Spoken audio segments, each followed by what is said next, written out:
الحمد لله الذي أرسل رسوله بالهدى ودين الحق ليظهره على الدين كله وكفى بالله شهيدا. أشهد أن لا إله إلا الله وحده لا شريك له وأشهد أن محمدا عبده ورسوله لا نبي بعده. قال الله تعالى في القرآن الكريم: أعوذ بالله من الشيطان الرجيم. بسم الله الرحمن الرحيم. إنا أنزلناه في ليلة القدر وما أدراك ما ليلة القدر ليلة القدر خير من ألف شهر تنزل الملائكة والروح فيها بإذن ربهم من كل أمر سلام هي حتى مطلع الفجر. Sadaqallahu a'lam. Gimana kabar anak-anakku semua? Pak Eci berharap semuanya dalam keadaan sehat, baik-baik, dan semuanya pun lagi menjalankan ibadah puasa dengan sungguh-sungguh. Mudah-mudahan menjalankan puasa anak-anak nantinya akan menjadi pribadi-pribadi yang bertakwa kepada Allah Subhanahu wa Ta'ala. Anak-anak, pada kesempatan ini Pak Irji ingin menyampaikan materi hubungannya dengan Lailatul Qadar. Untuk itu, anak-anak, sebelum kita lanjutkan apa itu Lailatul Qadar, sebelum kita ketahui apa itu sebenarnya Lailatul Qadar, mari bersama-sama kita membaca surat Al-Qadar bersama-sama dengan Pak Irji. A'udzu billahi minasy syaithanir rajim. Bismillahirrahmanirrahim.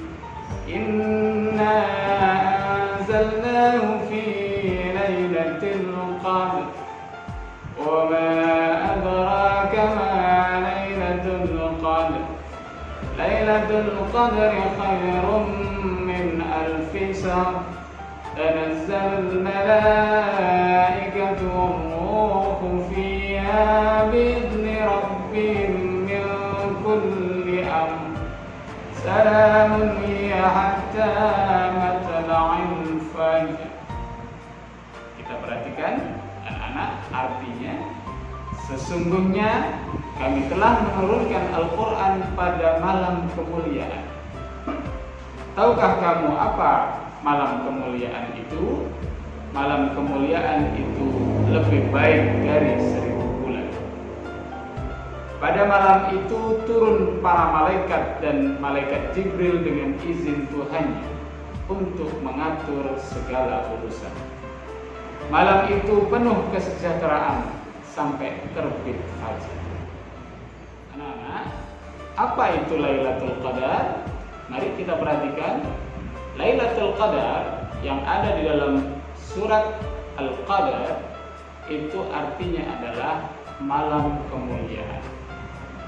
Berbicara tentang kemuliaan, Pak Irji ingin bertanya kepada anak-anak sekalian, apakah anak-anak semua punya cita-cita menjadi orang yang mulia? Saya yakin Pak Irji tahu jawaban anak-anak semua. Semua pasti kepingin menjadi orang-orang yang mulia. Lebih-lebih lagi, tidak hanya mulia di depan manusia, tapi mulia di hadapan Allah Subhanahu wa Ta'ala. Maka mari bersama-sama kita pahami arti daripada Lailatul Qadar itu sebagai malam kemuliaan. Ini menjadi satu motivasi untuk bisa kita raih malam kemuliaan itu. Setelah kita mengetahui apa itu Lailatul Qadar, berikutnya adalah apa keutamaan daripada Lailatul Qadar. Yang pertama, anak-anakku sekalian, keutamaan daripada malam Lailatul Qadar itu adalah ketika kita bisa meraih Lailatul Qadar itu, dosa-dosa kita akan diampuni oleh Allah Subhanahu wa Ta'ala. Sebagaimana dalam satu hadis yang disampaikan oleh Rasulullah, Bismillahirrahmanirrahim, man qama lailatul qadri imanan wa ihtisaban ghufira lahu ma taqaddama min dhanbi. barang siapa melaksanakan salat pada Lailatul Qadar karena iman dan mengharap pahala dari Allah Subhanahu wa taala, maka dosa-dosanya yang telah lalu akan diampuni oleh Allah Subhanahu wa taala. Keutamaan yang kedua adalah lebih baik dari 1000 bulan. Sebagaimana firman Allah di dalam surat Al-Qadr ayat yang ketiga, Lailatul Qadri khairum min alfi syahr. Jadi keutamaan Lailatul Qadar yang kedua adalah lebih baik dari 1000 bulan. Anak-anak, kalau kita mau menghitung 1000 bulan itu sama halnya dengan 83 tahun. Maka ketika kita bertemu dengan Lailatul Qadar, kita sedang melaksanakan sholat pada saat itu, maka sholat kita dinilai oleh Allah bagaikan kita sholat sepanjang 83 tahun. Begitu pula halnya dengan ibadah yang lain. Ketika kita pada saat Lailatul Qadar terus kemudian kita baca Al-Quran, tadarus Al-Quran, maka pada saat itu Allah akan menghitung pahala baca Al-Quran kita itu senilai 83 tahun. Adapun keutamaan Lailatul Qadar yang ketiga adalah pada malam itu turun malaikat, dan malaikat Jibril dengan izin Tuhannya untuk mengatur segala urusan. Tanazzalul malaikatu warruhu fiha bi'izni rabbihim min kulli amr. Jadi pada malam itu para malaikat dengan izin Allah, termasuk diantaranya adalah malaikat Jibril, ikut hadir turun untuk yang pertama mengaminkan doa-doa hamba Allah yang mencari keridhaan Allah di malam Lailatul Qadar. Yang kedua, para malaikat menyelesaikan urusan itu adalah memacu semua hamba Allah yang ingin mendekatkan diri kepada Allah dalam bentuk ibadah maupun amal soleh yang akan dikerjakan pada malam Lailatul Qadar.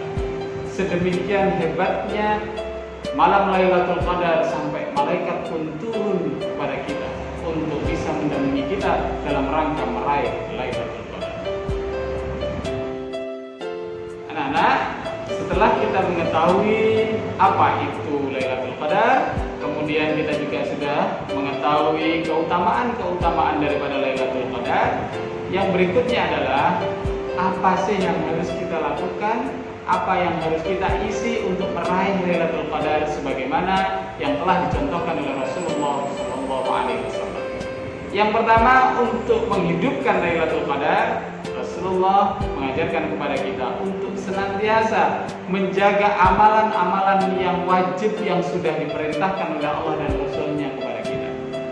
Contoh misalnya sholat, jangan sampai kita tinggalkan. Begitu pula puasa Ramadan, hendaklah kita senantiasa berupaya untuk bisa melaksanakan.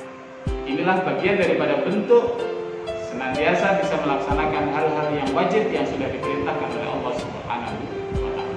Yang kedua, yaitu qiyamul lail, yang biasa kita sebut salat tarawih. Anak-anak pasti sudah melaksanakan salat tarawih itu bersama keluarga saat ini dalam kondisi yang tidak memungkinkan seperti ini, kita laksanakan di rumah bisa. Itu bentuk daripada kita tetap menjaga perintah Allah yang kedua, yaitu qiyamul lail. Yang ketiga, anak-anak sekalian, hendaklah kita isi hari-hari kita untuk meraih Lailatul Qadar itu dengan tilawah Al-Quran, atau mungkin sering dikatakan tadarus Al-Quran, darusan. Kalian bisa membaca, disimak oleh ibunya membaca, anak-anak yang menyimak atau ayahnya yang menyimak, dan satu persatu kita berupaya untuk bisa mengerti artinya. Itulah makna daripada tadarus Al-Quran. Yang keempat, yang dilakukan oleh Rasulullah untuk meraih Lailatul Qadar adalah senantiasa berzikir dan berdoa kepada Allah Subhanahu wa taala. Rasulullah bersabda di dalam riwayat yang lain, ad-du'a mukhul ibadah. Doa itu adalah bagian daripada ruhnya ibadah. Maka kalau doa itu sebagai ruhnya ibadah, maka kita senantiasa untuk berdoa kepada Allah Subhanahu wa taala. Yang kelima adalah beriktikaf. Meskipun dalam kondisi yang tidak memungkinkan kita beriktikaf di masjid, kita menyendiri di rumah kita untuk betul-betul mendekatkan diri kita kepada Allah, berzikir dan berdoa dan seterusnya. Dan yang terakhir, anak-anakku sekalian, dalam mengisi untuk bisa meraih Lailatul Qadar itu adalah dengan menjalankan amalan-amalan sunnah yang diajarkan oleh Allah dan Rasulnya yang lain.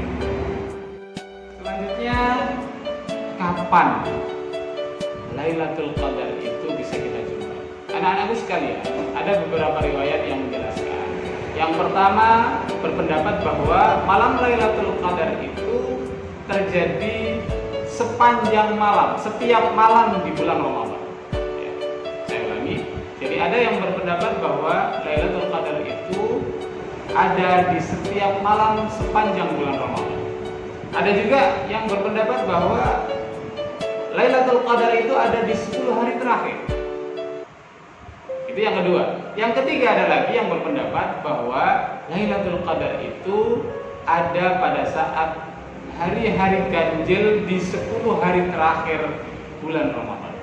Akan tetapi kepastian malam Lailatul Qadar itu tidak ada yang bisa mengetahui kapan terjadinya. Yang tahu hanya Allah Subhanahu wa taala. Kenapa demikian? Ini bagian daripada upaya supaya kita tetap terus berusaha untuk meraih Lailatul Qadar, mulai dari awal Ramadan sampai akhir Ramadan. Itulah sebenarnya waktu Lailatul Qadar.